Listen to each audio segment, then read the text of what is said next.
pode fazer a prece, por gentileza. Tá ok. Senhor, nosso Deus, Pai Criador, queremos te agradecer pela vida de todos aqui presentes. Que nos esforcemos, Senhor, sob o seu amparo, para nos melhorarmos a cada dia, para o nosso próprio benefício, para o nosso próprio bem. Que possamos aproveitar esse estudo para aprender e colocar em prática no nosso dia a dia. Que o Senhor proteja cada lar, cada pessoa aqui presente. Que assim seja. Que assim seja. Que assim seja. O slide está passando direitinho ou não? Sim. Sim, está passando. Mas, fazer um teste aqui.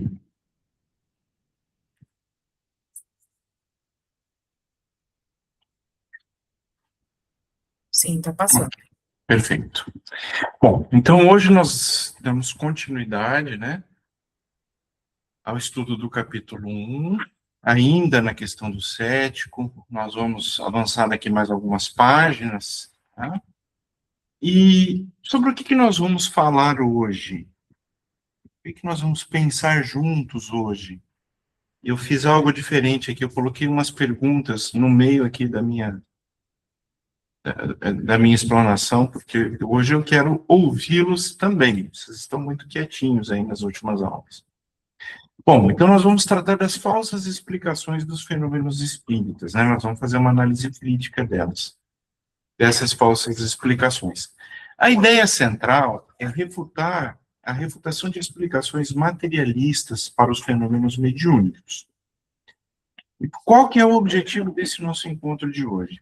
Compreender por que alguns desses fenômenos, né, dessas explicações materialistas, não têm a ver com a realidade da doutrina espírita, do espiritismo, né? O que é alucinação, fluido magnético, reflexo mental, estado sonambúlico, não explicam os fenômenos espíritas? Por que será? E por que isso é importante? Para que o estudo disso, nesta obra que nós estamos vendo tão a fundo, ela tem relevância e é importante. Que estabelece fundamentos racionais para a aceitação do espiritismo. Então, vamos lembrar o seguinte: Kardec estabelece o que? Um diálogo, né, com um visitante. O visitante apresenta as suas ideias e Kardec se contrapõe àquelas ideias, explicando por que não pode ser daquela forma. Vamos entender o seguinte, que quando Kardec faz isso, ele nos dá argumentos para que quando, numa eventual conversa que nós estejamos tendo com alguém que traga esses mesmos argumentos, nós possamos utilizá-lo em favor da compreensão da doutrina. Nunca para tentar convencer outra pessoa, ou tentar fazer com que ela seja adepta da doutrina, ou discutir religião. Não é essa a ideia. Mas se há espaço para uma argumentação tranquila, uma argumentação razoável, para poder demonstrar para aquela pessoa o porquê que não é da forma pela qual ela está colocando. Bem? Bom, a primeira hipótese que Kardec traz aqui, que o visitante traz para Kardec é: os médiuns podem ser vítima de alucinação coletiva. Esse é o argumento que o visitante traz. E Kardec, então, vai trazer alguns contrapontos a essa ideia. Primeiro, ninguém explicou claramente o mecanismo da alucinação. Então, Kardec já traz de cara esse que é um fato, né? Fatos materiais não podem ser alucinação. Por exemplo, mesas que se movem, se batem, se suspendem no ar. Será que Isto, quando as pessoas estavam, vamos relembrar, né? Lá no começo de quando a doutrina espírita precisava chamar a atenção do mundo e de Kardec.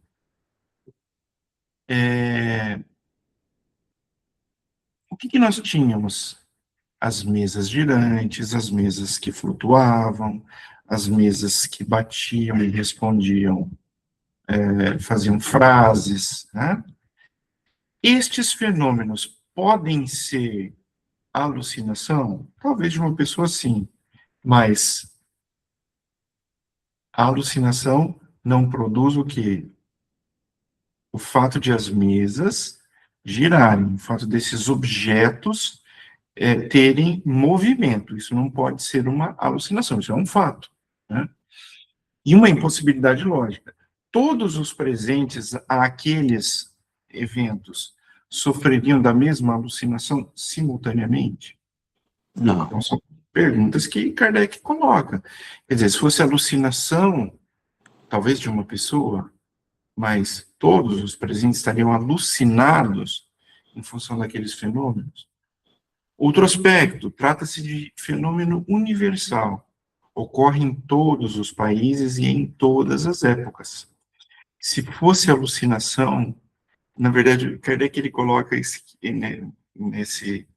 nesse capítulo, né, que nós estamos estudando aqui, ele fala isso e é muito interessante. Se fosse alucinação, seria muito mais miraculoso do que o próprio fenômeno.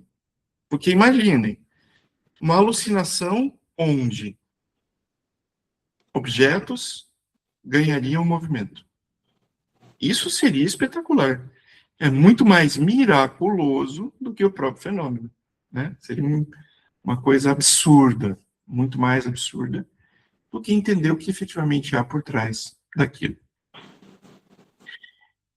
Então, essa hipótese da alucinação, ela é totalmente insuficiente para o quê?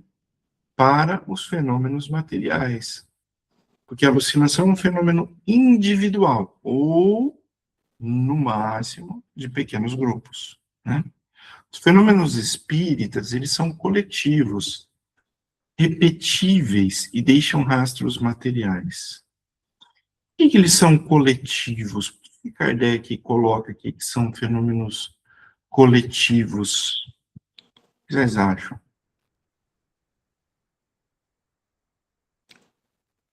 Coletivo será que era um sentido que acontecia em muitos países, em vários países? Havia uma coletividade espírita em vários países que respondiam as mesmas coisas? Será que era isso, Oswaldo? Também, Rogério, mas desde que a gente estuda, por exemplo, as reuniões mediúnicas, e desde a época de Kardec, tinha grupo mediúnico de uma pessoa só? Ah, não. Os Não grupos, é? em média, são em torno de 12 pessoas, o Então, ideal, né? veja, na verdade, os fenômenos espíritos são fenômenos coletivos, né? Normalmente eles vão se manifestar onde? Em grupos, né? E na época de Kardec, em grupos diferentes e em diferentes locais do mundo, né? Do mundo da época ali, diferentes países, né? Então, são fenômenos coletivos, repetíveis. Ou seja, não é porque aconteceu uma vez que não acontece de novo, né? Na alucinação, a alucinação ela poderia acontecer o quê? Uma vez. Mas não que ela pudesse acontecer de forma o quê? Repetitiva. E deixam rastros materiais. Então, objetos movidos, danificados, etc. Portanto, a alucinação, em hipótese alguma, explica o fenômeno espírita, né? E agora, para que a gente possa pensar e refletir, e como que uma alucinação poderia fazer uma mesa se mover sem contato físico, sendo observada por múltiplas pessoas simultaneamente em diferentes países? Vocês acham que isso seria possível? Não. É um argumento razoável esse? em favor da doutrina, sim, né? Nós podemos dizer, olha, por que não, a alucinação não explica o fenômeno espírita? Porque pode fazer uma mesa se mover sem contato físico, sendo observado por múltiplas pessoas. Nós usamos aqui o exemplo da mesa, mas a gente está tratando aqui de vários objetos, né? Objetos materiais, que acabam recebendo como se fosse uma inteligência para se movimentar. Então, a alucinação não tem este poder, né? Muito menos sendo observada por múltiplas pessoas em diferentes países. Então, a alucinação, em hipótese alguma, pode ser a explicação do fenômeno espírita, né? Acho que a alucinação seria verdadeira fantasminha legal, né? Exatamente, Vanderlei. Porque não existe, né? Só existe dentro de mim. A alucinação é isso, né? Você não tem como plasmar a alucinação, ela está em você. Exatamente, ela está na pessoa que a está tendo, né? Sim. E não naquele grupo, né? Então, difícil, né? Que o Kardec fala, né? Vai falando aí. Dificilmente, como que vai ser 12 alucinados? 15? Pois é, exato, 12, 15. Mas tá bom, vamos imaginar que os 12, 15 fossem, mas 12, 15 em 50 grupos diferentes, em 4, 5, 6, 8, 10 países diferentes. Difícil. Impossível, né? Então não tem a menor base, não tem a menor lógica a questão da alucinação. E aí depois, o visitante ele traz um outro argumento. Ele traz o argumento do fluido magnético. Então, os fenômenos podem ser explicados por um fluido desconhecido, que seria o fluido magnético, né? Bom, resposta de Kardec. Se todo efeito tem uma causa, o efeito inteligente tem uma causa inteligente. Então, ele faz aqui uma analogia com o telégrafo. Aparelhos de ferro ou de madeira não são inteligentes, mas uma inteligência os move. Os fenômenos espíritas, eles demonstram o quê? Inteligência. Eles respondem ao pensamento com liberdade. Um fluido sem inteligência não pode produzir o quê? Respostas inteligentes. Não tem como. Então, só um fluido. Esse fluido, ele tem que ser o quê? Ele tem que ser trabalhado de alguma forma, por alguma inteligência, para que ele possa produzir o quê? Uma resposta, né? Então, ou seja, novamente, de igual forma em relação ao item anterior, que também, em hipótese alguma, a alucinação poderia ser considerada como uma explicação válida, a hipótese do fluido magnético, de igual modo, também não pode. É uma causa material insuficiente, tá? Então, só relembrando, pessoal, Kardec está nos dando aqui argumentos, né? Para quando alguém diz, mas será que não é isso? Será que não é aquilo? Então, a gente está aprendendo aqui quais são os argumentos em favor da nossa doutrina que nós podemos explicar para tirar dúvidas de quem ainda as tem, né?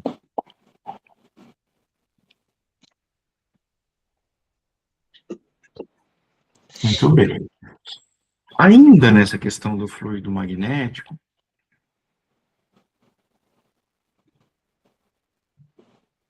eu dupliquei aqui um slide, depois eu vou corrigir. O que a gente pode concluir é o seguinte, que os fluidos podem explicar movimentos mecânicos, mas não a inteligência manifesta.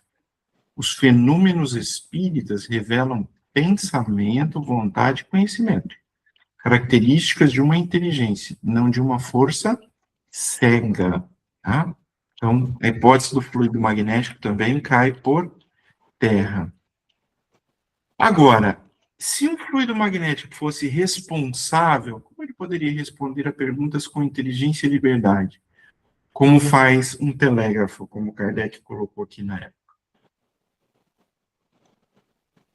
Será que ele poderia? Ele, por si só, pode responder a perguntas com inteligência? O que vocês acham?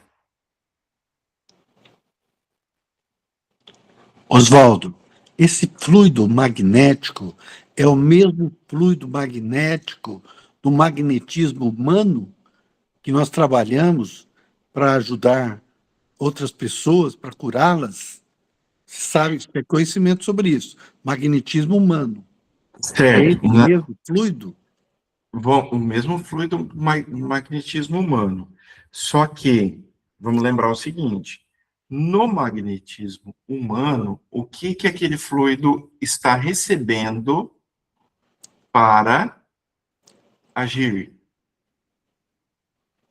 Ele está recebendo energia do plano espiritual e transmitindo para os assistidos. E de São as quem emite pessoas... também ou não? Não, quem Você, emite... Hã? você não emite? Você emite, Rogério? Fluido Olha, humano. o fluido magnético, aliás, o magnetismo humano, ele vem da espiritualidade, atravessa o nosso corpo físico, nosso perispírito, e é dirigido para o assistido. Nós, seres humanos, nós espíritos encarnados, temos energias em vários pontos do nosso corpo, que nós transmitimos para as outras pessoas. Mas na hora do trabalho, a energia vem do plano espiritual. O plano espiritual transmite para nós e nós transmitimos para o assistido, para o doente, para o enfermo. Muito bem. Aí você trouxe, eu só não sei quem levantou a mão, mas daqui a pouco eu passo a palavra. Aí você trouxe algo que é uma coisa que eu gostaria de provocar, que é o quê? O que tem nesse fluido magnético humano que tem uma contribuição do plano espiritual e da pessoa? Tem vontade? Tem inteligência? Intenção, tem a intenção, Tem intenção? tem a vontade de ajudar o assistido, de curá-lo. Certo. Em nome de Jesus. Então, tá bom. E a Ana Carolina vai falar, tenho certeza absoluta, eu vou passar para ela a palavra, sobre o que se entendia por fluido magnético à época de Kardec, que vai diferenciar essa nossa dúvida aqui. Vamos lá. Fica à vontade, Ana. Acho que o pessoal consegue responder, né? Já falamos tanto sobre isso. E que era o fluido magnético? Eu não estou conseguindo ligar direito a minha câmera. Hoje eu estou pelo computador. Mas vocês estão me ouvindo bem? Sim. Ouvindo perfeitamente. Apareceu. Aqui é a hipótese, gente. Reside a inteligência nesse fluido magnético? Né? Lembra que a gente conversou, quando a gente falamos sobre a história de Allan Kardec, que ele estudou o Mesmer, né, por 30 anos, 3 décadas. E o que era esse fluido que era proposto pelo Mesmer?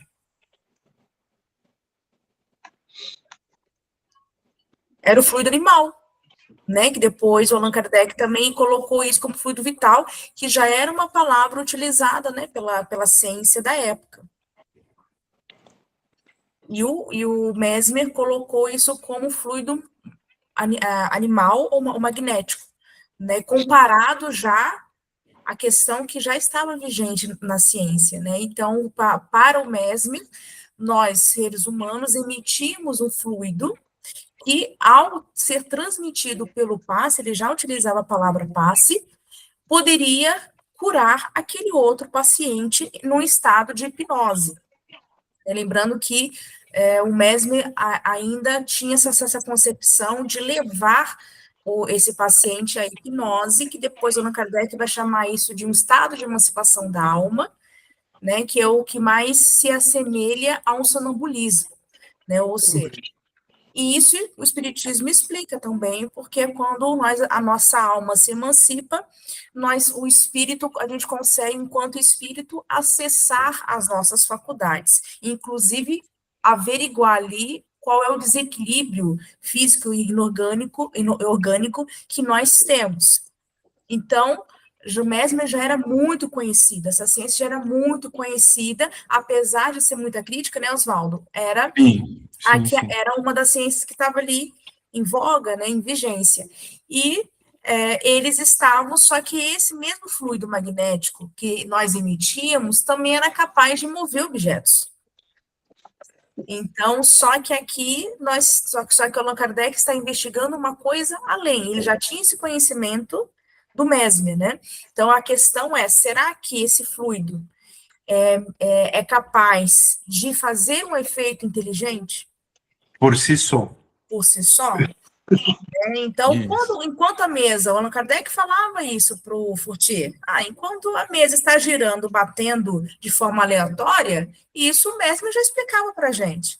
Agora, quando ela começa a girar e a montar frases, o negócio complica, né? Aí tem um efeito inteligente por trás, que é essa questão aqui. Só que o Allan Kardec não abandona, apesar dele descobrir o espírito, ele não abandona a ciência do Mesmer, né? Ele só adapta, coloca a roupinha espírita nisso. Isso, por isso, exatamente por isso, que ele trata como uma causa material insuficiente, tá? Por quê? Porque é isso que a Ana Carolina colocou. Existe o fluido magnético, o fluido animal nestes movimentos? Sim, mas existe na resposta a perguntas com inteligência? Aí Kardec trata do quê? Do espírito, né? Então, por isso, só o fluido, não explica a inteligência das respostas às mesmas perguntas feitas a grupos diferentes em países diferentes por médiuns diferentes, né? Então, por isso, o fluido magnético ele não consegue ir até onde precisa para explicar o fenômeno espírita. Lembrem-se que nós estamos explicando para o cético os fenômenos espíritas de uma forma mais ampla, né? Não é só o fenômeno da movimentação de objetos, da movimentação, não. É qual a lógica e a razão por trás dos fenômenos espíritas. O que os fenômenos espíritas querem nos ensinar, por que eles querem, e por que algumas hipóteses não explica o fenômeno espírita na sua efetiva essência. Então, é isso. Então, hipótese do fluido magnético também não, ela é o quê? Insuficiente. Então, lembrando, colocando isso, né, que a Ana Carolina colocou, ele tem o seu papel no fenômeno, mas ele não é suficiente para explicar essas respostas com inteligência e liberdade. Até porque o fluido é uma matéria, né? Matéria, ela é inerte. Quem é o efeito inteligente é o espírito. O espírito, a matéria serve de instrumento ao espírito. O fluido magnético é um deles, né? A Brenda quer falar, Oswaldo. Ok, fica à vontade, Brenda. Oi, desculpa, tá dando para ouvir certinho? Tá, não sei se é uma dúvida que eu tenho, ainda não cheguei na aula de fluido no ESG. Então ainda estou gatinhando nesse caminho. Tá. Mas a minha dúvida é a seguinte: esse fluido, ele é trabalhado, então, e ele, a partir desse momento, ele pode ser manifestado de forma inteligente. Pode falar. Tem que ter uma compatibilidade da energia desse fluido com o médium? Tem que existir essa compatibilidade ou não precisa necessariamente? Fala mais sobre essa dúvida da tua compatibilidade com o médium. Isso, porque, por exemplo, se o médium ele não está numa vibração, vamos dizer, eu não sei ainda, né, mas uma energia elevada, ele não consegue obter esse fluido, trabalhar esse fluido de uma forma que seja satisfatória? Tá.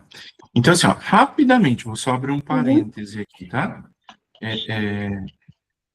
Primeiro, normalmente a gente tem mesmo esta dúvida, tá? Na palavra em si, fluido e fluido. Tá? Esse que nós estudamos aqui é fluido magnético. Existe uma diferença com fluido. Tá?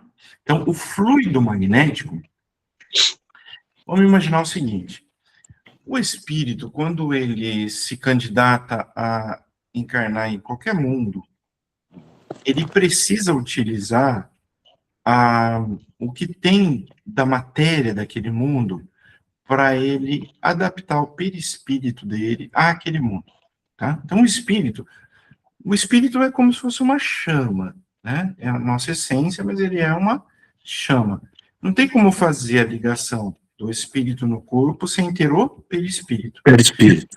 Isso. E o perispírito, ele usa a matéria do mundo para onde ele está indo para se moldar ali. Então, é como se Kardec usa a seguinte analogia, Brenda. Imagina uma semente de pêssego. Lá dentro tem o fruto, não tem? Tem o fruto. Esse fruto é o espírito. Depois do fruto tem uma pelezinha que recobre ela. Essa pelezinha é o perispírito. E depois tem a casca. A casca é o corpo. Então, o nosso perispírito, ele é formado da matéria do mundo para onde a gente está indo. Então, nós retiramos daquele mundo o fluido, né? Que hoje a gente sabe que chama fluido cósmico universal. Então, no mundo, o que não é matéria é espírito. O fluido cósmico universal, ele é matéria. Então, todos nós temos um fluido, um fluido que é próprio nosso. Algumas pessoas chamam isso de aura, que é mais comum, né? Então, o que é você transmitir energia que vem do seu fluido? Vamos para o exemplo prático do passe. Então, isso que o Rogério comentou, né? Então, você vê, na câmara de passe, nós temos ali o médium, o aplicador de passe, a pessoa que está recebendo, tem o espírito ou os espíritos, de onde vem eles usam a energia do fluido cósmico universal, juntam com a energia do fluido do médium e vai aplicar aquela energia somada do espírito, da pessoa encarnada, para aquela pessoa que está ali recebendo. Na mediunidade, o que a gente faz? A mediunidade, esse nosso perispírito, a Ana Carolina falou agora há pouco, né? Sobre as potencialidades da nossa alma. Então, o que acontece? O perispírito, ele se expande, a nossa energia se expande, e a nossa energia entra em contato com a energia daquele espírito que está ali para se manifestar. Então, aquele espírito usa do nosso fluido para ele se manifestar. Então, o fluido é mais ou menos isso, tá? Como eu só estou fazendo um parênteses, eu estou querendo te dar mais hipótese prática para que você possa entender. Então, todos nós temos esse fluido animal, que é nosso. E ele é muito importante para para a manifestação do nosso pensamento, para a manifestação da nossa energia. E é este fluido nosso, é essa energia nossa que nós temos, que nós dividimos com as pessoas. Então, por exemplo, quando a gente vai conversar com uma pessoa, você conversa com uma pessoa, se sente tão bem conversando com aquela pessoa. Por quê? Porque você teve contato com a energia daquela pessoa. Vamos chamar essa energia de fluido. Fluido. Agora, você conversou com uma pessoa e você falou, meu Deus, que vontade de ir embora. Você teve contato com a energia daquela pessoa, com o fluido daquela pessoa, mas que não estava equilibrado, que te desequilibrou, que te fez mal. Tá? Muito comum acontecer isso. Então, o fluido é isso. O fluido magnético é essa energia que nós, encarnados, temos, tá? Que ela é proveniente da matéria. Porque o nosso perispírito, ele é formado da matéria do mundo para onde nós estamos nos dirigindo. Oi, Vanderlei, pode dizer. Acho que o que confunde um pouquinho quem está começando é quando a gente usa falar a matéria, né? Porque o que a gente tem de matéria na cabeça é aquele... É o que toca. Coisa, é o que toca, né? E quando você começa a falar em fluido, fica meio confuso. Aí você fala matéria de novo, mas aqui é matéria, né? É espírito e matéria, né? E Deus, Exatamente. Deus, E o perispírito, confundindo, né? porque o perispírito, ele tem essa característica, né? Quinta essenciada. Ele tanto é feito de matéria, quanto de espírito. Então, ele é um invólucro, vamos dizer que sim, semi-material. Então, também é matéria. E dali também existe esse fluido magnético. Essa é a energia. E hoje, no plano espiritual, se estuda isso, e tantas ciências estudam isso, a força do pensamento. Isso é tão forte, isso é tão... esse magnetismo, ele é tão realizador de coisas que se estuda hoje a força do pensamento. E daqui a algum tempo nós vamos ter provas mais que suficientes disso, tá bem? Brenda, não sei se consegui, nesse parêntese, tirar um pouquinho a sua dúvida. Conseguiu, sim, muito obrigada. Então, tá bem. Então, continuando aqui. Outra hipótese que o visitante traz é que o fenômeno espírita, ele seria fruto do reflexo mental. Então, do reflexo mental do médium. As respostas são reflexos do pensamento do médium ou dos assistentes. Será que isso tem base de ser? É forte o argumento, não é não? Bom, o que Kardec coloca? Kardec traz que essa análise ela decorre de um erro nascido da falta de observação sistemática. Quais fatos destroem essa tese? Primeiro, respostas fora do alcance intelectual do médium. Ou seja, às vezes o médium, ele tem... Não precisamos ir longe, tá? Nós podemos citar aqui o nosso querido e amado Chico Xavier.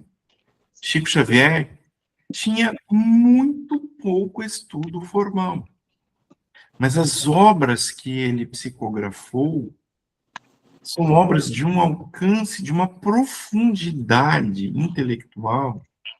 Por exemplo, nós podemos citar aqui um dos livros de André Luiz, psicografado por Chico. Evolução em Dois Mundos.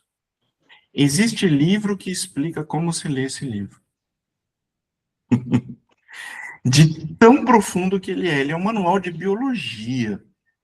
Às vezes a gente tem que ler, reler, parar. Não é só ler, você tem que estudar, você tem que, às vezes, buscar conceito fora daquele livro para entender o que o espírito estava querendo dizer, o que o André Luiz estava querendo dizer. Então, assim, é uma resposta que estava fora do alcance intelectual do Chico, que tinha pouco estudo, né?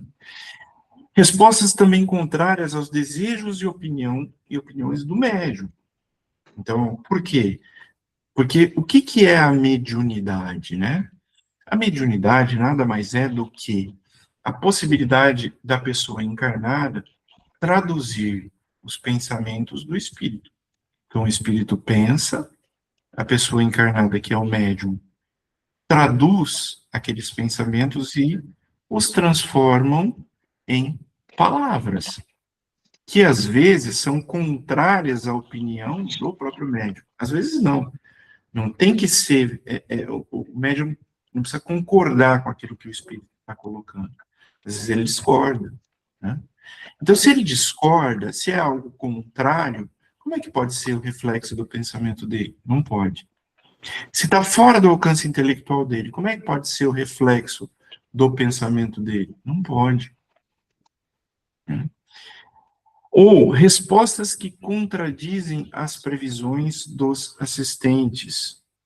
Então, em relação aos assistentes, eles podem ter determinadas ideias e as respostas também serem contrárias àquelas previsões deles e também invalida dizer que isso seria reflexo do pensamento deles. Outros exemplos que Kardec traz aqui, refutando, né, essa hipótese do reflexo mental. Médios escrevem em línguas que não conhecem. Isso. Se não conhecem, pode ser reflexo do pensamento? Não. Pode ser um, né? E os médiuns analfabetos que escrevem com clareza? Também. Também, né? Então, essa teoria, ela é desmentida pelos fatos. Os fatos são totalmente contrários a essa teoria. Então, fica claro que não é possível que o reflexo mental explique o fenômeno espírita, né? Outra coisa, o pensamento pode se refletir como luz ou som. O Kardec, ele traz uma ideia que ele chama de um absurdo lógico, né? Com 20 pessoas presentes, qual pensamento é refletido? Seria o pensamento dessas 20 pessoas, de uma, de duas, de 5, de 10? Então, percebe como não tem lógica essa teoria, né? Os críticos, e aqui ele, de novo, ele fala, os críticos buscam causas 100 vezes mais extraordinárias que a espírita. Porque, de fato, se a gente imaginar o seguinte, que o fenômeno espírita pudesse ser um reflexo mental, isso seria, como explicar isto? O fenômeno espírita, ele é explicável de uma forma muito simples, né? Quem está trazendo aquele ensinamento é uma inteligência que está além do médium, que é denominada pela doutrina de espírito desencarnado, né? Mas esse crítico estaria querendo enxergar neste fenômeno o reflexo de pensamentos de muitas pessoas no mesmo ambiente. Quer dizer, isso não tem como explicar, né? A explicação do fenômeno espírita, ela tem razoabilidade para ser trazida à luz, né? Já essa questão do reflexo mental não teria a menor condição de ser aceita, né? Se fosse reflexo mental, seria impossível explicar conhecimentos que ninguém possui, idiomas desconhecidos e informações verificáveis sobre pessoas ausentes. O reflexo mental seria muito mais miraculoso que a comunicação espírita, né? E Kardec usa essa analogia aqui. Seria uma coisa absurda. E ele traz um exemplo histórico aqui, Kardec. Ele comenta que um médium escrevente perguntou a um espírito sobre uma pessoa desaparecida 15 anos antes. Olha só, 15 anos antes daquela pergunta, a pessoa havia desaparecido. Recebeu o endereço exato em Paris. Encontrou a pessoa no local indicado. Como que o pensamento do médium poderia sugerir isso quando havia probabilidade de a pessoa, inclusive, estar morta? Não tem a menor possibilidade de uma teoria dessa ser efetivamente razoável, né? Ok até aqui? Todos concordam com as reflexões de Kardec até aqui?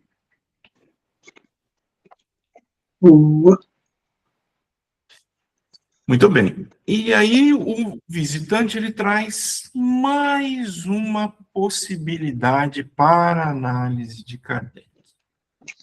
O médium está em crise sonambúlica, com dupla vista que explica suas faculdades. Então, nós estamos tratando aqui do sonambulismo. Será que o sonambulismo poderia explicar o fenômeno espírita? Bom, Kardec coloca que o médium, ele não está em crise, ele não dorme e não está em estado alterado de consciência. Ele está perfeitamente acordado, agindo e pensando normalmente. Então, aqui nós já temos uma distinção, né? No estado sonambúlico, a pessoa está o quê? Está dormindo. Está dormindo. Dormindo. Aqui não, ele está perfeitamente acordado, agindo e pensando normalmente. Quais são as diferenças fundamentais entre um médium e um sonâmbulo? O sonâmbulo nunca fez pensamento sair do corpo inerte.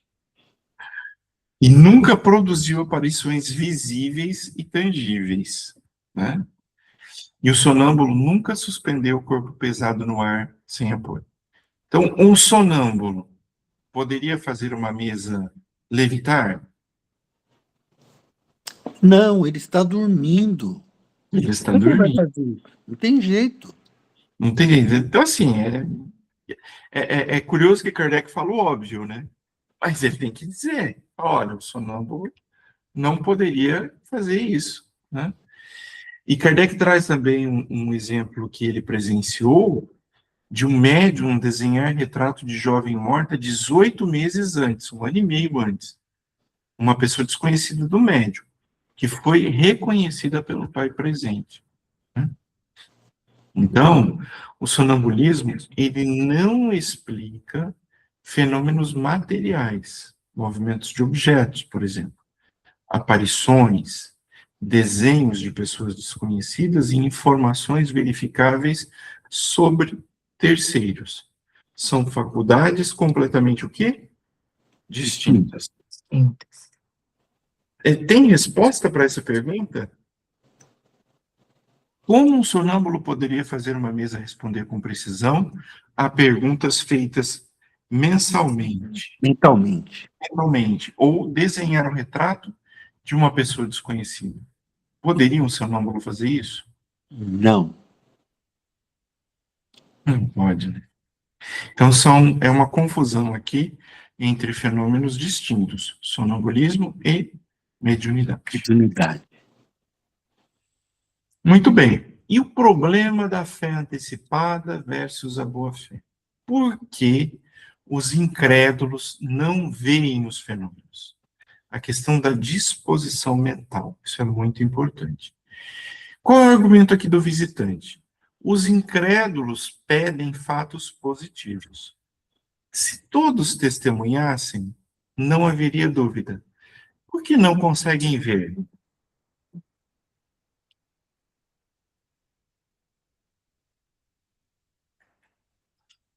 Kardec coloca, por uma simples razão.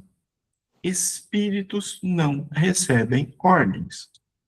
É preciso esperar pela boa vontade deles. Não basta dizer, mostrai-me e crerei. Então, pode dizer, Rogério. É o que se fala, que a ligação sempre é da espiritualidade para o mundo visível. É isso? O telefone sempre toca de lá para cá. Isso. Num aspecto é isso mesmo, tá? Não adianta a gente perguntar. Quem vai dizer se vai responder ou não são os espíritos. Mas nós só temos que tomar um certo cuidado com a interpretação que se fez dessa frase do nosso querido Chico Xavier, porque nós acabamos, no nosso movimento espírita, praticamente apagando uma parte da doutrina em que Kardec fala da evocação dos espíritos. Então, nós podemos evocar os espíritos, nós podemos também fazer a chamada. Certo. Tá? É a evocação. Isso. Agora, se eles responderão ou não, aí é outra questão. Certo. Então, Então, por isso que Kardec coloca aqui, ó, eles não recebem ordens. É preciso esperar pela boa vontade deles. Então, nós podemos fazer o quê? As perguntas. Agora, se eles vão respondê-las ou não, depende de uma série de fatores. Por isso que ele diz aqui, ó, não basta dizer, me mostra e eu vou acreditar. Não é isso. Quais são as condições necessárias para que se possa compreender o fenômeno espírita, né? A vontade de perseverar, deixar os fatos produzirem-se espontaneamente, não forçar ou dirigir os fenômenos, observação atenta e assídua. Então não adianta a pessoa ir lá e falar assim, eu quero uma prova de que os espíritos existem. Não adianta, não é isso, né? Não é, os espíritos não recebem ordens nesse sentido, tá bem? E ainda, né, nesse aspecto, Kardec ele nos traz aqui a analogia do naturalista. Não se ordena ao animal, observam-se suas manifestações espontâneas. E qual é a distinção crucial? Não se exige fé antecipada, mas boa fé, disposição honesta de observar. Então, isso aqui é importante, né? Não que a pessoa precise acreditar antecipadamente, mas ela precisa ter uma boa fé, ela precisa estar disposta a observar o fenômeno. Por quê? Porque há pessoas que são céticas, que elas veem e ainda assim negam. O que viram, nada prova, né? E é muito comum, né? Às vezes a gente ouve de algumas pessoas que têm uma natural mediunidade de uma forma dinâmica, mais aguçada e ostensiva, e às vezes elas até veem fenômenos reais, mas elas ainda assim não acreditam. Então, O que viram, nada prova. Esses céticos perturbam reuniões sem lucrar nada. Melhor deixá-los à margem. Então, olha só o que Kardec coloca. Quando a pessoa... porque alguns ficariam incomodados em crer, porque eles teriam um ferimento ao amor próprio. Então, às vezes, até no nosso dia a dia, né, quando as pessoas não querem, não têm essa boa vontade, essa boa fé, essa disposição honesta de entender o fenômeno espírita, é melhor deixar para lá, é melhor não forçar, é melhor deixar com que a pessoa, no tempo dela, volte àquele assunto, volte a te fazer pergunta. Mas, às vezes, não adianta aquela expressão, né? Dar murro em ponta de faca. Não vai te levar a lugar nenhum. É só um incômodo. Bem? Então, como é que diz? Olha, esses céticos perturbam reuniões sem lucrar nada. Melhor deixá-los à margem. Quem de boa fé agora, aí ele fala, né? Ainda que seja pessoa cética, mas uma pessoa de boa fé, aquela pessoa que diz o seguinte: olha, eu não entendo esses fenômenos. Eu até nem acredito, mas eu quero observar. Então, esta pessoa de boa fé, ela deve abandonar toda a ideia preconcebida. Então, ela deve olhar para aquele fenômeno sem preconceito, né?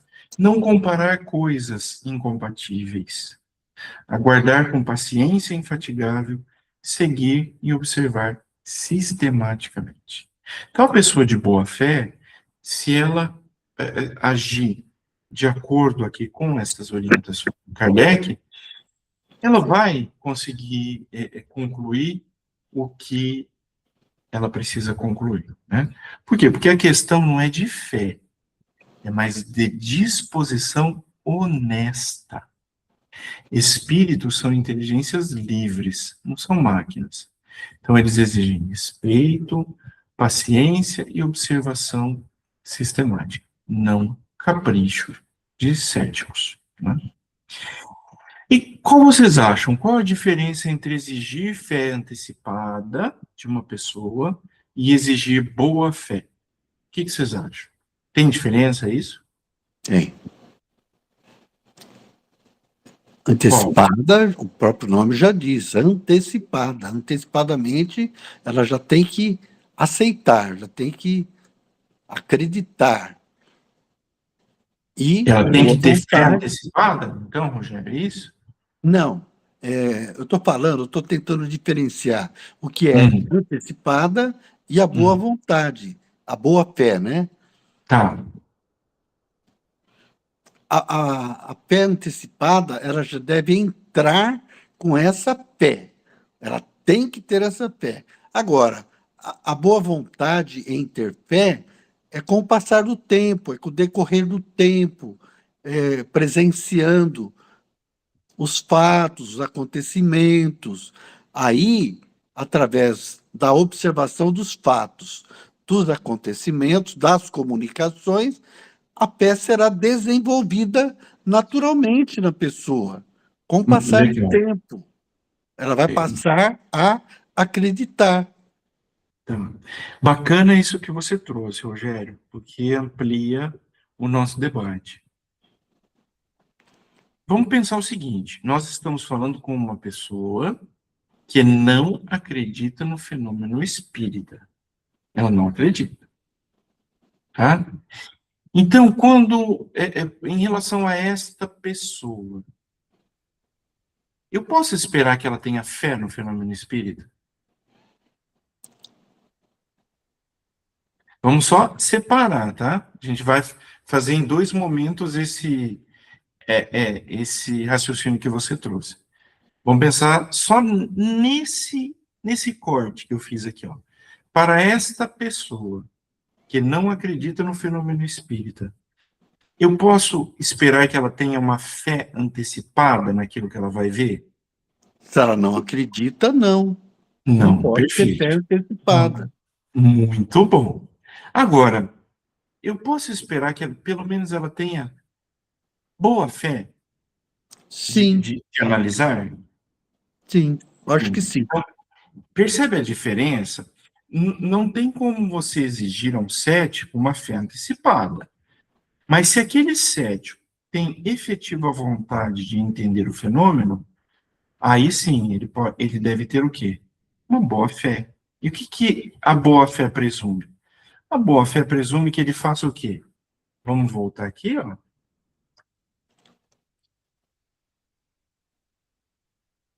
Ó, a pessoa de boa fé que deseja observar o que ela deve. Abandonar toda ideia preconcebida, não Feito. comparar com coisas incompatíveis, aguardar com paciência, infatigável, seguir e observar sistematicamente. Perfeito. Agora olha lá em cima, ó. Distinção crucial que Kardec traz. Não se exige fé antecipada, porque ela não tem, certo? Porque já é cética. Ela não acredita no fenômeno espírita, ela é cética. Então não tem como a gente exigir essa fé Fé antecipada dela. antecipada, certo. Mas boa vontade, disposição honesta de observar. Entendeu? Sim. Percebeu a diferença? Sim. Então, esse é o problema da fé antecipada versus a boa-fé. Né? Por que os incrédulos não veem os fenômenos? Porque eles têm disposição, não acreditam. Porque eles têm a disposição mental, eles têm a boa-fé de observar o que tiver, provavelmente vai ser convencido. Kardec tinha fé nas mesas girantes? Kardec via. No Kardec começo, não. testemunhava. No começo, ele não vinha, não tinha. Depois que ele passou a ter.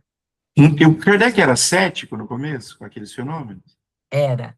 Era. Ele ia para ver se era aquilo mesmo. Ele era bem cético. Exatamente. Aí o que ele fez? Ele abandonou todo o preconceito que ele tinha. E ele começou a fazer o quê? Estudar aqueles fenômenos. Então ele teve o quê? Ele não tinha fé naquilo, mas ele teve a boa fé, a boa vontade de observar. Mas, Oswaldo, não é o orgulho também que deixa, que às vezes não deixa a pessoa acreditar naquilo? Por exemplo, achar que tem alguma coisa que possa fazer, que ele não faça. Eu sinto assim, eu tenho pessoas na minha família, eu penso que é um pouco de orgulho, que não admite, sabe? Sim, Eu porque olha sinto, ali, não sei, posso estar errada. o que você está falando está naquela frase ali, ó, que tá, alguns ficariam incomodados em crer, ferimento ao amor próprio. É. Percebe? É. Outra coisa, às vezes, eu percebo, isso existe na minha família, isso existe na família de muitas pessoas com quem eu convivo. Determinadas religiões, que são religiões de gerações. Então, as pessoas não se dispõem a ver por quê? Porque, como a religião é da geração, eu não posso nem olhar para fora, sob pena de eu estar ferindo de morte aquela ideia religiosa, né? Então, eu não posso ter contato com o fenômeno espírita, porque eu tenho essa ideia, o quê? Preconcebida. Então, essa pessoa, ela não abandona a ideia preconcebida, né? Para que ela possa ter a boa vontade, a boa fé de investigar algo fora daquilo que ela conhece. Né? Então, é isso. Então, isso é muito importante, né, que a gente entenda. A questão, ela não é fé, mas disposição honesta. Por quê? Porque os espíritos são inteligências livres, eles não são máquinas, eles exigem respeito, paciência e observação sistemática. E não caprichos de céticos, né? Eles não estão lá para convencer ninguém. Satisfazer. Né? Então, a diferença entre exigir fé antecipada e exigir boa fé fé antecipada não tem como exigir, né? Mas boa fé da pessoa entender, isso é exigível, né? E por que os espíritos não se manifestam sob demanda? Porque eles estão lá para atender ao nosso bel prazer? Não. Né? E falou, olha, eu gostaria que você me dissesse os 5 números que vão ser sorteados na Mega Sena da semana que vem. De jeito nenhum. Então, acho que não vai acontecer. Né? Pode vir até um espírito brincalhão. Zombeteiro. Zombeteiro, isso que eu queria pode falar. vir. E vim falar número errado ainda. É. Né? Só para tirar sarro da pessoa. É. Né? Porque espírito sério jamais responderia Jamais. uma pergunta dessa. Só se preocupam com coisas úteis, né? Exatamente. Exato. Bom, então, o que nós estamos tratando aqui hoje, né? A refutação das falsas explicações. Primeiro, a alucinação. Ela não explica fatos materiais coletivos e universais. Ficou claro isso na explicação de Kardec, né? O fluido magnético não explica a inteligência manifesta. E o reflexo mental, contradito por conhecimentos impossíveis ao médium. E o sonambulismo, ele não explica fenômenos materiais e aparições. Né? Então, quais são os fundamentos da verdade espírita que que o cético, se ele tiver boa vontade, ele vai observar? Então, ele vai ter uma observação sistemática, ele não vai ter uma imaginação pré-concebida, ele vai abandonar as ideias pré-concebidas que ele tem. Né? Ele vai entender que os efeitos precedem a causa, ou seja, os fenômenos revelaram espíritos. E a inteligência manifesta exige uma causa inteligente, e que os fatos universais e repetitíveis em todos os países não podem ser frutos de nenhuma dessas hipóteses trazidas pelo visitante, nem de alucinação, nem de fluido magnético, nem de reflexo mental, nem de sonambulismo. Tá? Então, o que nós vimos nessa primeira hora da nossa aula foi isso. Então, quais são as condições para a compreensão desses fenômenos? Boa fé, não a fé antecipada, né? Paciência e observação assídua, respeito à liberdade dos espíritos e abandono de ideias pré-concebidas. Por quê? Porque tudo no espiritismo é o resultado da observação e não de um sistema pré-concebido. Tá bem até aqui? Eu gostaria de trazer agora 4 questões aqui para a gente ver se a gente efetivamente entendeu o que nós colocamos na aula de hoje. Tá? Então, 4 pessoas diferentes, cada uma vai responder aqui uma dessas perguntas da forma pela qual entender. Então, vamos lá. Primeira, crítica racional versus um ceticismo dogmático. Né?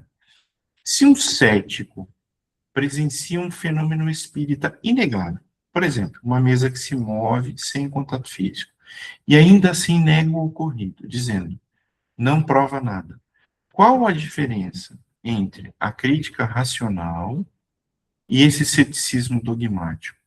Como distinguir um observador honesto de um cético endurecido? O que vocês acham? Quem se voluntaria para esta primeira questão? Como distinguir um observador honesto de um cético endurecido?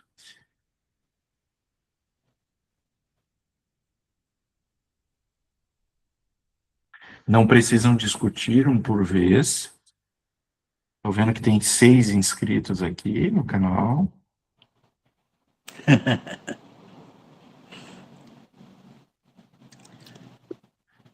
Pronto, já apareceu uma, a Brenda.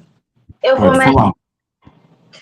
Seria justamente o que nós acabamos de ver, se a pessoa é esse cético dogmático, ele tem umas ideias já pré-concebidas, então ele não está aberto a conhecer, a não ter o preconceito, a ter toda aquela ideia fechada de que não pode acontecer o espiritismo, não pode ocorrer essas atividades, tudo aquilo que nós acabamos de ver no último slide. Perfeito, exatamente isso. Ele já vai dizendo que, isso aí não prova nada. Né? Isso não prova nada, isso não prova nada. Quantas vezes a gente ouve as pessoas dizerem isso? Não ouvimos? Né? Isso aqui não prova nada, isso aqui não...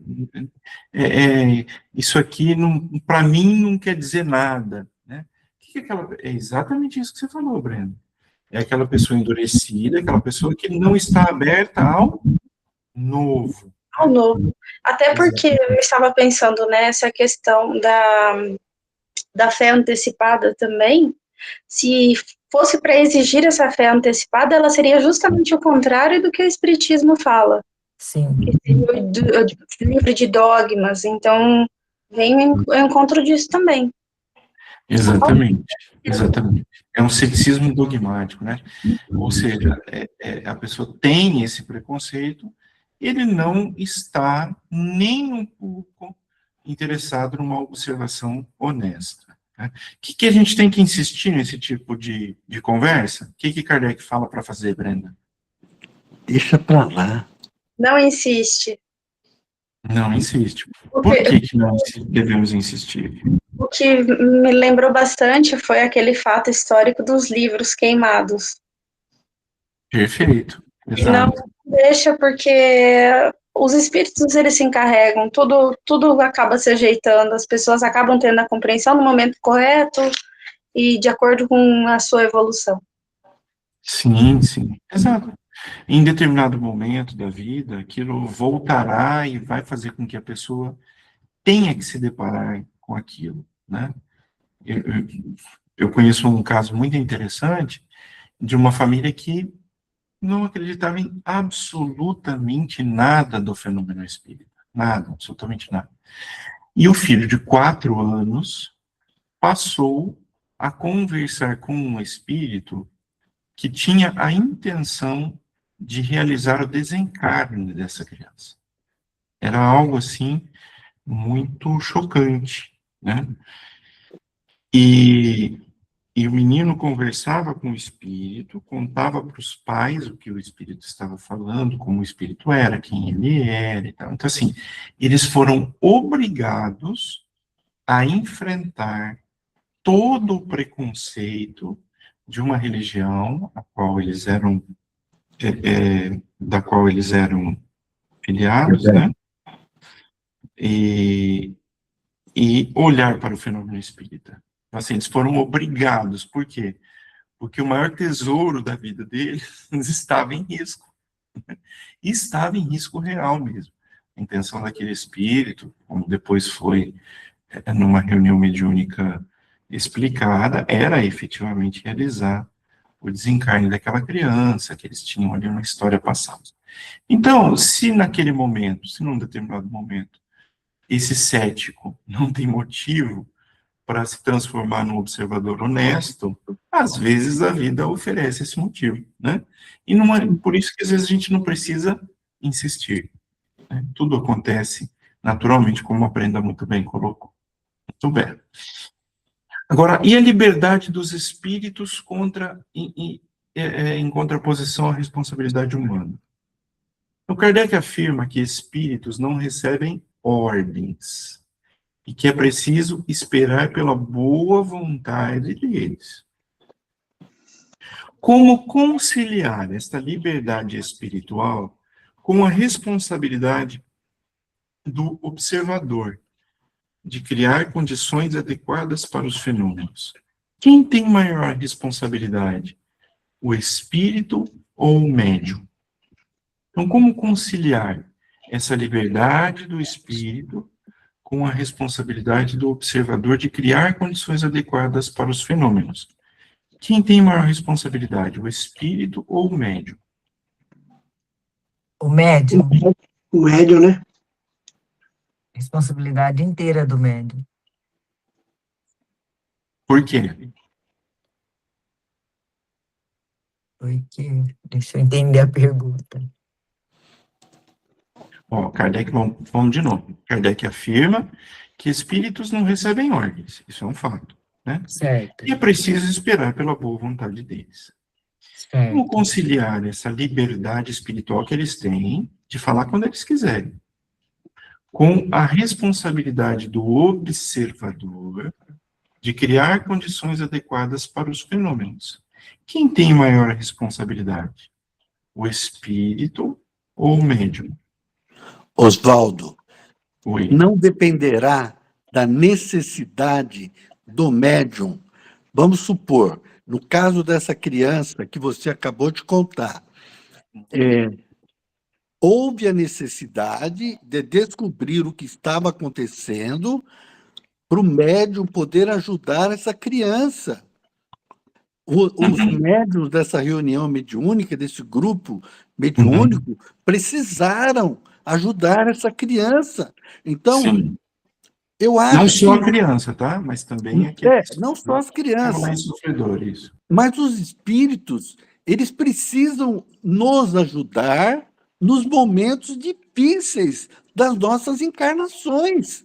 Daí, eu sei que eles não são obrigados a nos dar respostas nas horas que nós queremos, mas às vezes não, muitas vezes nós passamos por necessidades que não é possível mais esperar. Nós precisamos da ajuda deles. Então, eles têm que nos ajudar também nos momentos mais difíceis das nossas encarnações. Rogério, mas não somos nós que temos que criar condições para poder eles nos ajudarem? Quando você vai num centro espírita, cria condições, horários, pessoas com equilíbrio, vontade de fazer o bem, ajudar, não é mais fácil? Quer dizer, Sim. os espíritos vai na Vanderlei. na revelia ele fica obsessão, né? Então, a responsabilidade do médium, nesse caso aí, é de estudo, de aprendizado, para poder ser uma ferramenta boa para ser usada, né? Porque senão ele não consegue utilizar o que os espíritos nos trazem. Né? Eu penso assim, se nós formos esperar o espírito, nós estamos falando de espíritos evoluídos, espíritos de luz. Nós estamos falando, Rogério, de criar condições adequadas para os fenômenos. Criar, tá. Criar, não ficar esperando, você não vai ficar esperando, você vai estudar, se preparar para isso. Tá. Vai no espírito, no horário adequado, para esse acontecimento. Tá, agora eu entendi. Então, somos nós, os médiuns, que temos que nos preparar. Preparar intelectualmente, moralmente, estudando, praticando o bem. E assim, ó, o espírito só faz com o médium aquilo que o médium deixa. A gente é dono de nós, vamos assim dizer, que eles só é permitido aquilo que a gente permite, que eles fazem só aquilo que a gente permite. Nós somos o espírito, né? Nós só estamos com o corpo, somos encarnados, quer dizer, nós temos nossa liberdade e nossa vontade. E isso é o Sim. mais poderoso, né? Isso mesmo. Agora, quando você está desequilibrado, estrambelhado, a gente vê em várias crenças caírem por aí, se jogar por aí. Quer dizer, se for estudar, aprender e crer nisso, tudo bem. Agora, se não, o médium está em todo lugar, não é só no centro espírita, né? Não somos só nós, somos espíritos, Não, na verdade. Então é todos os isso. espíritos A encarnados educação são mediúnica médiums. faz a diferença, né? E não Perfeito. precisa ser E, espírita, né, para ser um médium, né? Tem pessoas que fazem o trabalho, mas eu conheço, é, diz um presidente que tem medo de se for ver espírito. Então, quer dizer, está faltando algo sim, mais. sim. Mas vamos lembrar, né, que médiums todos nós somos, mas esse médium aqui, da É pergunta, ostensivo. isso, é o médium que nós estamos estudando o seguinte, vamos pensar, o cético, que é uma prova, que pede para o médium perguntar algo, pedir que o espírito gere um fenômeno, né? Então, aquele médium pode partir, a partir, assim, da boa intenção de demonstrar para aquela pessoa que não acredita, pedir que o espírito produza algum tipo de fenômeno, será que seria bacana isso? O que vocês acham? O Pedir médium, ele ele tem que... pode, né? Pedir ele Mas o pode. que ele tem que saber, né? Ele É, tem que saber que ele não vai o quê? Dar operar. ordens para o Na hora, espírito. Precisa esperar o quê? A boa vontade daqueles a boa espíritos. vontade, Agora, com certeza. por isso que Kardec, ele coloca que nesse tipo de situação, quando a pessoa está ali só para satisfazer uma curiosidade, mas não está ali de boa fé, ele pode muito mais atrapalhar aquela reunião do que ajudar, né? Então, é claro que Verdade. aqui o médium teria toda a condição de, de, de ser o filtro, né, dessa intenção daquela pessoa. Nós estamos aqui só imaginando, só imaginando o seguinte, como é que as coisas aconteceriam naquele contexto que Kardec está trazendo para nós, da curiosidade de uma pessoa que não acredita, né? Porque isso aqui não acontece hoje, por exemplo, nas reuniões mediúnicas, nós não levamos uma pessoa que não acredita a uma reunião mediúnica, Sim. não é verdade? Não tem como isso acontecer, por tudo que a gente já estudou, sabe, então não tem como acontecer, né? Muito bem, e conhecimento impossível e origem da inteligência. Um médium analfabeto escreve em língua estrangeira que desconhece, ou fornece informações verificáveis sobre pessoas ausentes, conforme Kardec trouxe para nós aqueles exemplos sobre os quais falamos. Como explicar esse conhecimento sem admitir a existência de espíritos? Qual seria a explicação mais simples e racional?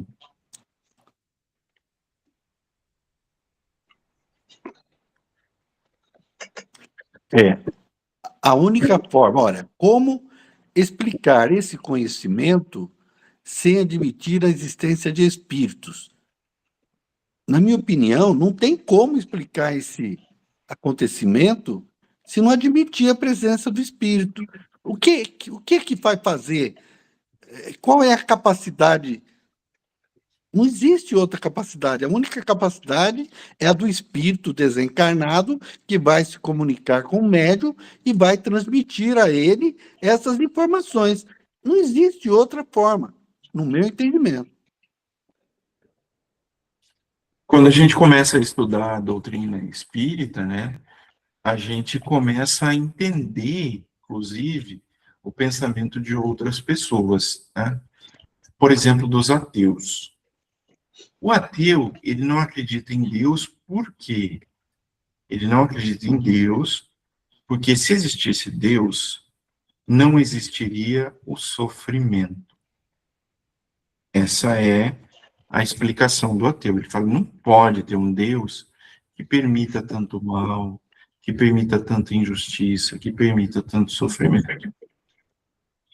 Por que esse ateu, na ideia dele, ele está certo? O que falta para que ele pensasse diferente? Falta o conhecimento da doutrina espírita. Mas o que ele teria que entender sobre a origem deste mal e desse sofrimento? Que Deus é justo e bom? Deus é justo e bom, ok, mas como é que ele vai admitir que Deus é justo e bom se ele existe o sofrimento? O livre-arbítrio? Como? O livre-arbítrio da pessoa escolher causar o sofrimento? Deus não trabalha o livre-arbítrio sob a Eu forma. não entendi a que o Oswaldo perguntou. Eu perguntei o seguinte. Desculpa, Para o não ateu, compreendi. perfeito, vamos lá. Para o ateu, Deus não existe, porque se existisse, não existiria sofrimento na Terra, nem Certo. injustiça, para o ateu. Então, assim, essa é a razão dele. Qual é o argumento que é válido para que este argumento do ateu não esteja correto? A reencarnação. Perfeito. É o A único que reencarnação. explica É o a único. reencarnação. Tem como É isso que eu explicar estava na boca para a responder. justiça de Deus sem a reencarnação? Oi? Tem como explicar a justiça de Deus sem a reencarnação? Não tem. Olha, eu não consigo. Eu tive um caso parecido com esse que você citou aí, e a pessoa não acreditava em reencarnação, e eu fiquei assim, olha, muitos dias para conseguir, foi com muita oração que eu consegui falar com a pessoa, mas é difícil, sem a Pois pessoa é. acreditar na reencarnação, porque se ela não acredita, não adianta nem você falar em reencarnação. Não E adianta. a reencarnação é a única coisa que nos comprova da justiça e da bondade de Deus, porque senão, em uma encarnação só, em uma vida só, seria um Deus injusto, porque um tem pai, outro tem mãe, outro está na cadeira de roda, o outro não perde a mãe, o outro perde o marido. Então, assim, na lei divina, a única coisa que explica a justiça de Deus é a reencarnação. Perfeito. O ateu não estaria certo? Se não houvesse a reencarnação? Ele estaria certo. Opa, ele Não não é? acredita em reencarnação, então ele está certo. Exato. Ele não acredita em reencarnação. Ele Então, não assim, o acredita. argumento dele é válido. Então, bom, Eu tinha se... uma palavrinha rápida aqui de um caso. Eu trabalhava na empresa, tinha muitos amigos, né? Jogava muita bola. E eu me dou bem, né? Já era espírita já. E eles evangélicos, né? Aí tem aquela explicação do pecado, o filho pega o pecado do pai. O pai fez a armada lá e ele vai sofrer aqui. Eu falei assim, mas como assim? Você quer dizer que eu vou nascer sem braço porque o meu pai fez coisa errada? Eu falei, não, mãe, não tem lógica, cara. Como é que você vai nascer sem perna e o outro vai ser o culpado? Aí ele não conseguia, sabe? Ele fala assim, se não tiver reencarnação, não tem lógica para isso. Você traz o que você produziu. Se você tem situações que te levaram a estar sem perna, sem braço, o outro, quer dizer, aí ele ficava meio assim, a gente batia papo, estava no hora do almoço ali, a gente sentava, trocava ideia, ele ficava meio assim, ele não conseguia ir mais à frente, porque ele não tinha como argumentar. Exato. Então, eu até meu pai trouxe... me quer bem, eu vou sofrer por causa do meu pai. Exato. Então, é exatamente sobre isso que fala essa terceira questão, né? Sim. Não tem como explicar um médium analfabeto, como o Rogério bem trouxe, ou uma pessoa que fornece informações sobre outras pessoas, se não fosse pela influência dos espíritos. Né? Não existe explicação simples e racional para isso. Eu trouxe aqui também, analogicamente, a questão dos ateus, porque eu tenho alguns amigos ateus, e são pessoas extremamente éticas. Ateísmo e espiritualidade não tem nada a ver. Eu conheço muitas pessoas que são religiosas, mas não são espiritualizadas. A gente tem que ter muito cuidado com isso. E tem muitas pessoas que são ateias, são ateus, e são pessoas altamente espiritualizadas. A doutrina espírita, ela vem nos tirar desta caixa, não é o rótulo. Não é eu dizer assim, eu sou espírita, e um ateu dizer, eu sou ateu. Pode acontecer de o ateu ser muito mais espírita do que o espírita que assim se denomina. Vocês concordam com isso que eu estou falando? Sim. Concordo. Kardec disse que é fora da religião, que está... Onde que está a salvação? Fora da caridade não Na há. caridade. Fora da caridade não há salvação. Não há Prática salvação. da caridade, do bem. Então, ele falou alguma vez em religião? Não, Não. nunca. Então, religiosidade não tem nada a ver com espiritualidade. Isso é muito importante. O fato de a gente conhecer doutrina espírita nos torna espíritas cristãos? Não. O fato de a gente vivenciar os preceitos do cristianismo, isso sim nos torna espíritas cristãos. Tá bem? Então, eu gosto muito de trazer aqui o exemplo do ateu, só para explicar isso, né? Que sem esse conhecimento dessa pré-existência da alma, ele está certo. Nós não explicamos a bondade de Deus, né? É por isso que ele fica, muitas vezes, às vezes, uma vida inteira batendo nessa tecla, mas, a depender de como ele vive a vida dele, não vai ter maiores problemas depois para ele entender que não é isso. Tá? E, por fim, Kardec compara o estudo dos espíritos ao estudo dos hábitos de um animal. Não se ordena, observe-se. Como aplicar o método científico a fenômenos que dependem da boa vontade de inteligências livres? Quais são as limitações e as possibilidades dessa abordagem? Olha só, como aplicar o método científico a fenômenos que dependem da boa vontade de inteligências livres? O que são inteligências livres? As inteligências dos espíritos desencarnados. Perfeito. Então, como que se aplica o método científico aos fenômenos que dependem da boa vontade desses espíritos? Quais são as limitações e as possibilidades dessa abordagem?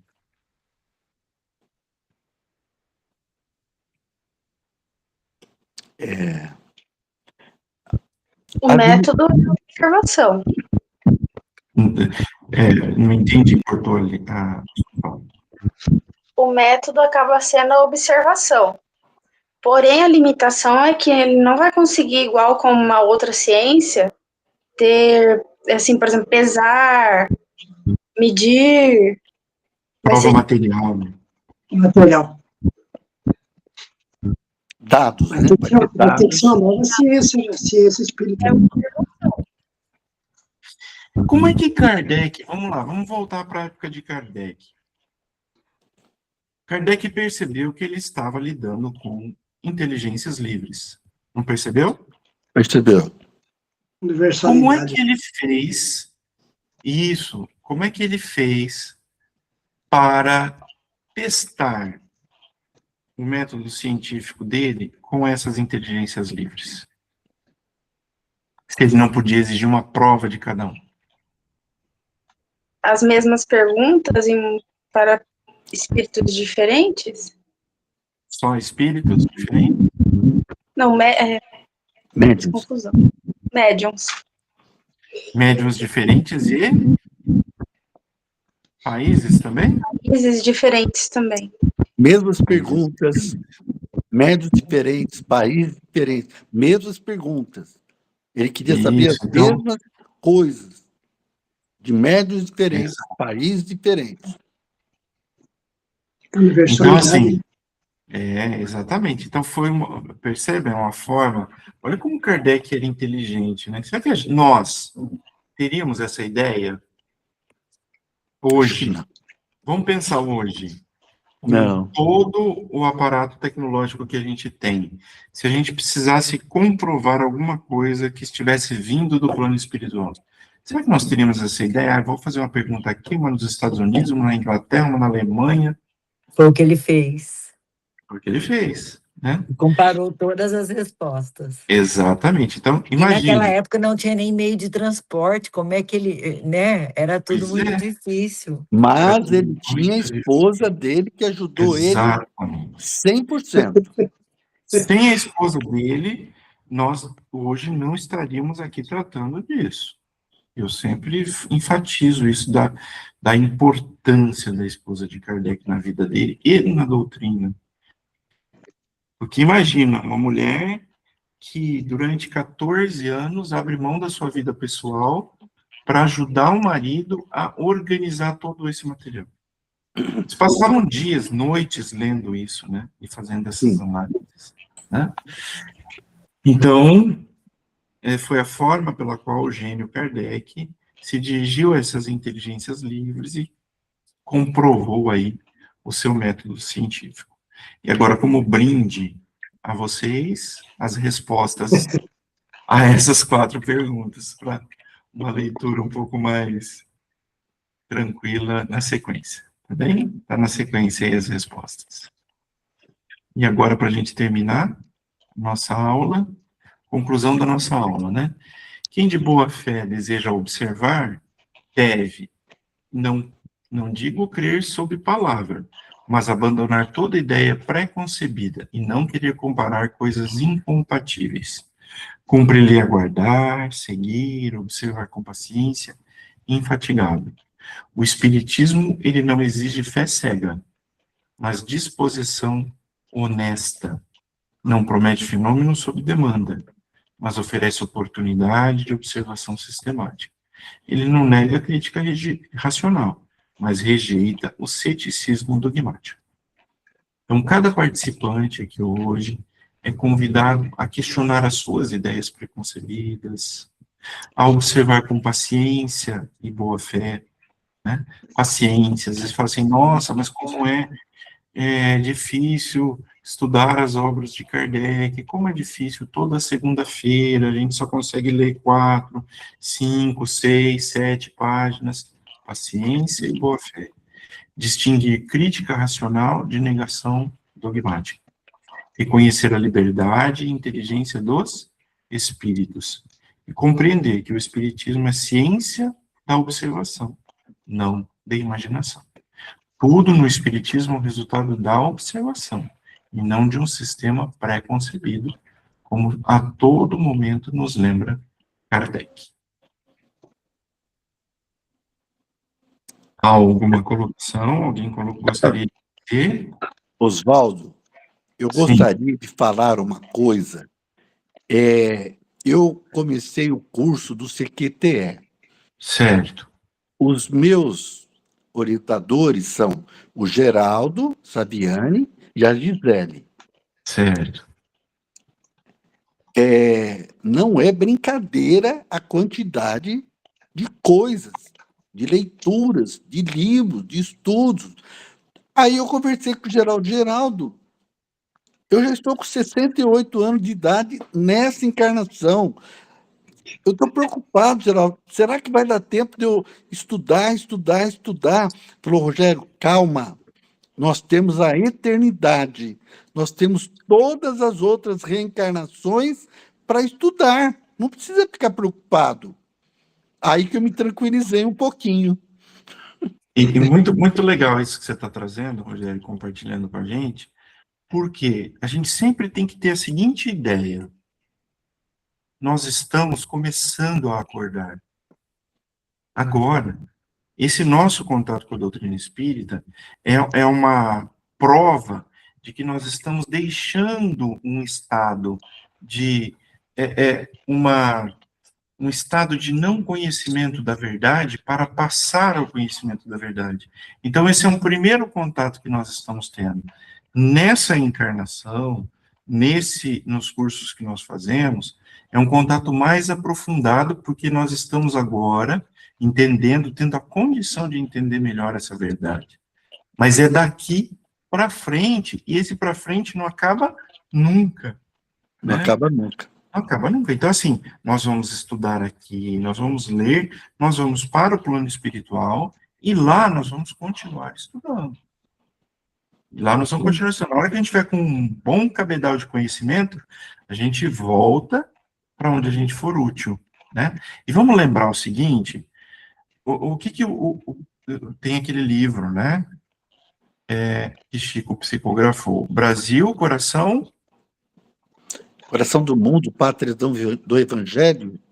O que isso significa? O que o coração faz? O coração mantém o corpo vivo. Mantém, mas por quê? Porque ele manda o quê? O Sangue. sangue para o Para corpo todos todo. os órgãos. Para todos os órgãos, né? E se o Brasil é o coração do mundo, o que ele vai fazer? Ele vai mandar a doutrina espírita para o planeta Terra inteiro. E quem que vai todos os levar países. isso? Nós, Você, Rogério. nós. Você vai levar, entendeu? Então você está estudando para quê? Para você sair pelo mundo disseminando isso que você está aprendendo aqui. Precisa ter pressa? Não. Não precisa ter pressa, né? Precisa ter o quê? Disciplina, precisa ter vontade, precisa ter constância. Persistência, né? É fácil toda segunda-feira às 20 horas estar aqui, utilizar uma e-mail. Não é fácil, às vezes, a gente abandona outros afazeres, outros interesses, né? Mas a gente, aos pouquinhos, vai melhorando o nosso conhecimento. Para isso, porque a gente tem só todo o resto do tempo aí da nossa existência para entender isso. E para lembrar que nós somos o quê? Nós somos executivos de Deus em treinamento. Para que um dia Deus possa fazer com a gente o que ele fez com Cristo. Entregar um mundo e falar, ó, cuida aí, Rogério. Você tem que estar preparado para isso. Então, a gente está nessa... Deus. Não é verdade? Que coisa boa a gente pensar que um dia a gente vai ter essa capacidade. Isso é muito importante. Todos nós um dia teremos essa capacidade. Tá bem? Já falei demais, quero devolver a palavra um pouquinho para a Ana, para a gente seguir para o nosso encerramento. Ótimo, Oswaldo. Só queria agradecer mesmo. A aula foi maravilhosa. Agradeço a todos também pela paciência, pela participação, foi muito gostoso hoje ouvir mais pessoas, né? Então vamos tentar continuar nesse ritmo de participação, tá bem? Quem gostaria de fazer a nossa prece de encerramento, por gentileza? O meu anjo da guarda está sugerindo a Marlis. A Marlis, olha só. Vamos ver se a Marlis aceita. Sugestão do meu anjo da guarda. Vamos, então, agradecer a Deus, a Jesus, pela oportunidade bendita de conhecermos um pouquinho mais dos teus ensinamentos. Nos ajude, Senhor, a pôr em prática e ilumine todos os nossos colegas que não puderam comparecer, que possam ser beneficiados como nós. E que Deus, em seu infinito amor, permita que na próxima segunda-feira, no mesmo horário, estaremos disponíveis para a espiritualidade, para aprender um pouquinho mais. Abençoa, Senhor, o nosso lar, a casa bendita que nos acolhe, e que Jesus possa envolver todos nós com muita bênção, luz e paz. Que Jesus esteja em nossos corações, que assim seja. Que assim seja. Meus queridos, muito obrigado. É sempre muito gostoso estar com vocês aqui nesse ambiente, por mais que a gente esteja virtualmente, mas a gente sente o carinho de todo mundo aqui, né? É muito bom. Uma semana maravilhosa a todos vocês, abençoada, e que nós possamos estar aqui na próxima semana para dar continuidade a esses nossos estudos. Amém. Boa noite. Assim seja. Boa noite, boa semana a todos. Deus abençoe a todos. Boa semana. Boa semana a todos. Boa noite. Boa noite. Boa noite, Boa pessoal. noite, boa Obrigada. noite, boa semana. Até segunda.